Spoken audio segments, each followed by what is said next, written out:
مخلص وہ نہیں جو منہ پر آپ کا ہو، بلکہ مخلص وہ جو پیٹھ پیچھے بھی آپ کا ہو۔ محبت میں سونے کا نوالہ کون مانگتا ہے بھلا؟ محبت تو توجہ اور اہمیت چاہتی ہے۔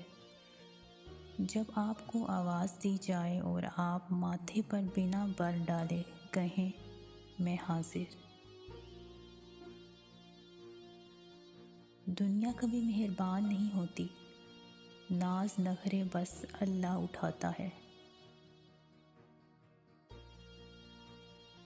میں نے پڑھ کر دیکھی ہے سورہ کہف، میرا رب میرے نیک بندوں کو برائی سے بہت دور لے جاتا ہے۔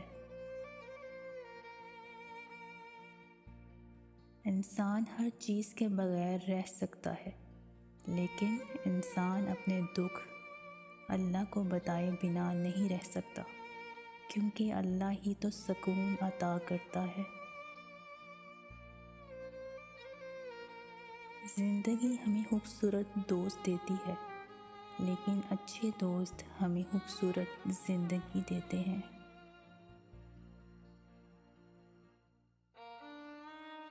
جسے آپ کی موجودگی کا احساس نہ ہو، اسے آپ کی کمی کا احساس کیسے ہوگا؟ سخت سے سخت الفاظ بولتے وقت ہمیں یہ یاد نہیں رہتا کہ سننے والے کو یہ الفاظ کب تک یاد رہیں گے۔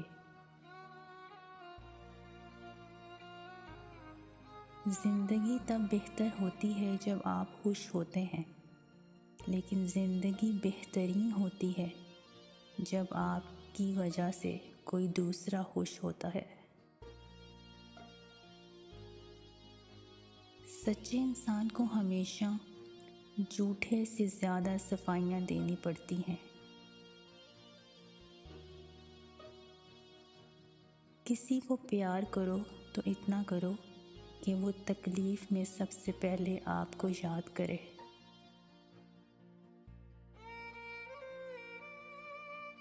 جب دل دکھتے ہیں تو زبانیں خود بند ہو جاتی ہیں،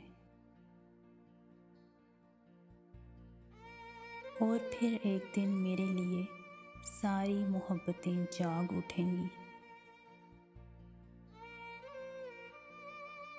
اچانک خیال آیا، ایک دن میرا کوئی عزیز مجھے آخری الوداع کہنے اسی طرح بھاگتا ہوا آئے گا۔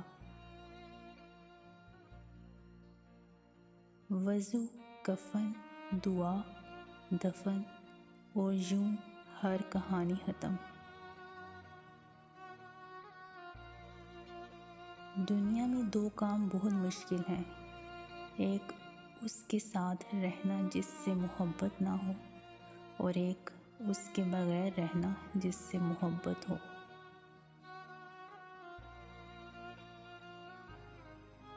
مخلص لوگ بد نیت نہیں ہوتے، اور بد نیت لوگ مخلص نہیں ہوتے۔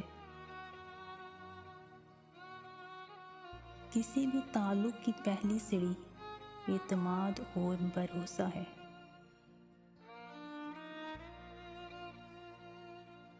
اس دنیا میں اجنبی رہنا ہی ٹھیک ہے، لوگ بہت تکلیف دیتے ہیں اپنا بنا کر۔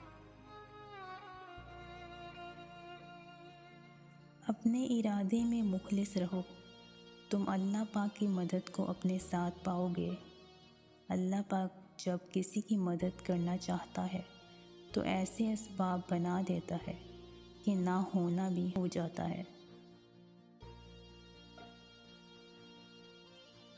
جو شخص اللہ تعالیٰ سے مدد چاہتا ہے تو اللہ تعالیٰ اس کی مدد ضرور فرماتا ہے۔ جب عبادت بوجھ سے سکون بن جاتی ہے، تب اللہ سے پیار ہو جاتا ہے۔